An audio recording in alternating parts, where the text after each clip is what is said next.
Bom dia, meus amados, a graça e a paz do Senhor. Hoje vamos estudar o Evangelho segundo João, capítulo 6, versos 8 a 11, que dizem: Outro discípulo, André, irmão de Simão Pedro, tomou a palavra. Aqui está um rapaz com 5 pães de cevada e 2 peixinhos. Mas o que é isso para tanta gente? Disse Jesus: mandem o povo assentar-se. Havia muita grama naquele lugar e todos se assentaram. Eram cerca de 5.000 homens. Então Jesus tomou os pães, deu graças e os repartiu entre os que estavam assentados, tanto quanto queriam, e fez o mesmo com os peixes. Bom, queridos, aqui continuamos, a narrativa desse episódio, que é um dos mais famosos da vida de Jesus, a multiplicação de pães.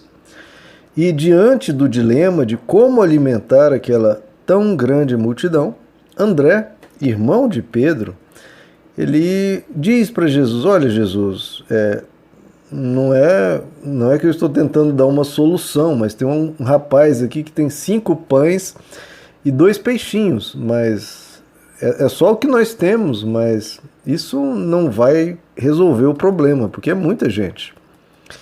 Veja, queridos, André aqui, ele é muito interessante que mesmo diante de um problema tão grande, ele tenta ajudar. Ele tenta mesmo, olha, eu não tenho como, minhas forças são poucas, eu tenho pouco conhecimento, eu tenho pouca capacidade, mas o pouco que eu tenho, eu estou trazendo diante de ti, Jesus. Olha, Jesus, esse é o pouco que eu tenho. Não vai resolver o problema esse pouco aqui, e nada é quase a mesma coisa. O que são 5 pães e 2 peixes para uma multidão de 5.000 homens, fora mulheres e crianças? Talvez houvesse ali 15.000 pessoas. Olha, Jesus, o que são 5 pães e 2 peixes para 15.000 pessoas? Mas eu não vou ficar de braços cruzados, eu não vou ficar reclamando da vida, eu não vou ficar colocando tudo nas mãos de Deus. Não, que Deus resolva, que Deus dê um jeito, que Deus se vire. É Ele que tem que resolver. Não. Ele vai participar. André, olha, Jesus, eu não sei como resolver, mas o pouquinho que eu tenho, eu trago e coloco nas tuas mãos. É isso que nós precisamos fazer, queridos. Em vez de colocar tudo na conta de Deus, nós participarmos, nós caminharmos e falarmos: Senhor, eu estou aqui. Eu me coloco ao teu dispor, eu coloco o pouco que eu tenho diante de ti. Se o Senhor quiser usar, use da forma que o Senhor achar melhor. Então, queridos, Deus trabalha a partir do pouco que nós fornecemos. Mesmo que seja pouco, coloque diante de Deus. Senhor, eu tenho tal problema, não sei como resolver, mas eu não vou ficar parado. O pouco que eu posso fazer, eu vou fazer. Eu vou lá fazer o exame médico, eu vou lá me capacitar, eu vou lá fazer uma alimentação melhor para ajudar na minha saúde. Então, eu vou fazer a minha parte. Essa aqui é a minha parte. 5 pães e 2 peixes. Resolve o problema? Não. Mas é a minha parte. E o mais eu coloco nas mãos de Deus. É assim, queridos. Porque se você acha que você vai ficar deitado na rede e falar: Deus, aqui está a minha oração, resolva esse problema para mim. Não, queridos, não funciona assim. Deus não é o nosso servo, não é o nosso mordomo. Não, a gente faz a nossa parte e Deus nos ajuda. Ele sempre ajuda aquele que está se esforçando no caminho. Agora, aquele que se ausenta e fica reclamando e só esperando, não funciona assim. E bom, essas pessoas, esse André, ele traz um rapaz com 5 pães de cevada. Veja, queridos, cevada era um dos grãos mais simples da época. Cevada ele custava cerca de 1/3 do trigo, porque o costume que nós temos, claro, é o pão feito de trigo. Mas o pão de cevada era 3 vezes mais barato. Então veja, novamente, Jesus, com toda a sua humildade, com toda a sua simplicidade, andando no meio de pessoas simples. Ele poderia estar morando num palácio, mas ele caminhava com pessoas simples estava aqui 5 pães de cevada. E aí o apóstolo João diz que Jesus diz ao povo para se assentar e que havia muita grama naquele lugar. Veja, um detalhe aparentemente insignificante, né, de pouca importância. Havia muita grama naquele lugar, mas isso, queridos, para os estudiosos é algo muito impactante. Porque uma pessoa que estivesse inventando essa história, vamos inventar aqui que Jesus, ele multiplicou os 5 pães.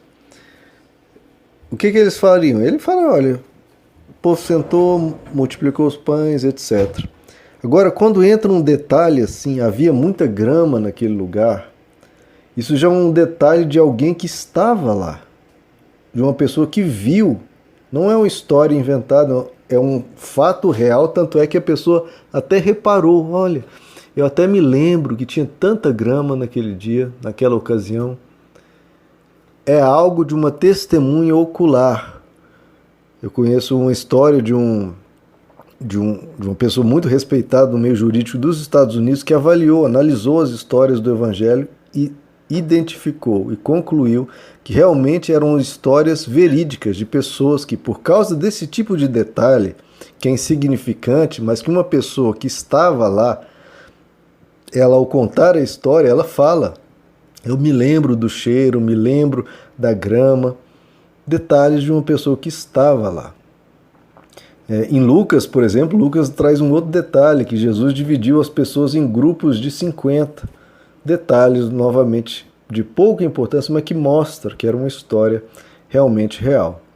Jesus, então, ele pega os pães e dá graças, né? Ele agradece a Deus por aquele pouco, 5 pães do composto mais simples, mais pobre, que é a cevada, e 2 peixinhos. E agradece. Veja só, queridos, que coisa. Tendo tão pouco diante de uma necessidade tão grande, em vez de Jesus estar murmurando, olha Deus, como você nos deixa nessa situação de tanta dificuldade, de tanta necessidade, nós aqui só com 5 pães, como é que eu vou dirigir a minha voz a Ti com qualquer tipo de gratidão? Eu podia estar reclamando da vida, reclamando da dificuldade, estar num lugar deserto, num lugar árido. Não. Ele agradece. E esse é o nosso papel, queridos. Mesmo diante de situações adversas, agradeça. Agradeça pelo pouco que tem. Você não vai agradecer por algo que você não tem, porque aí também é ser hipócrita, né, queridos? Já é ser algo falso. Não. Agradeça pelo que você tem. São 5 pães de cevada, agradeça. São 2 peixes, agradeça. Fala, Senhor, obrigado por esses 5 pães e 2 peixes. É o que 1 Tessalonicenses nos diz, capítulo 5, em tudo dai graças, porque essa é a vontade de Deus em Cristo Jesus para convosco. Às vezes as pessoas perguntam, qual que é a vontade de Deus para a minha vida?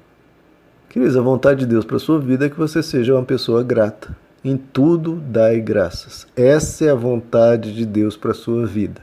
Então, se você perguntar hoje qual que é a vontade de Deus para a sua vida, eu já te digo, dê graças a Deus. Agradeça pelo pouco que você tem. Mas eu tenho esse problema, aquele problema, eu tenho essa dificuldade, esse problema de saúde, ok. Mas agradeça que você está vivo.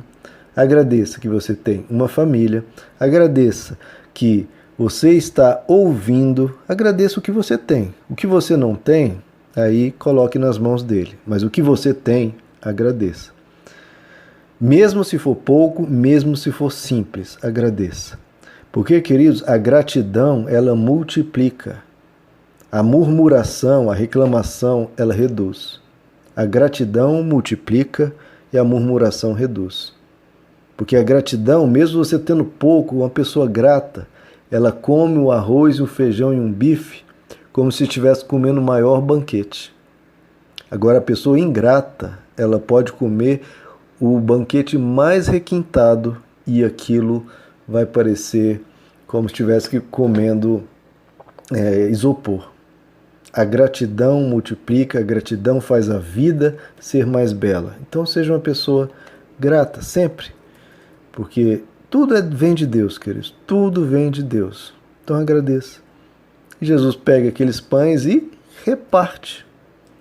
5 pães e 2 peixes. Mal dava para ele e os seus 12 discípulos, mas ele resolve repartir com uma multidão de 5.000 homens, provavelmente 15.000 pessoas. Ele resolve repartir. Então tenha sempre um coração generoso, mesmo que você tenha pouco. Do seu pouco, dê um pouquinho para quem está mais necessitado ainda que você.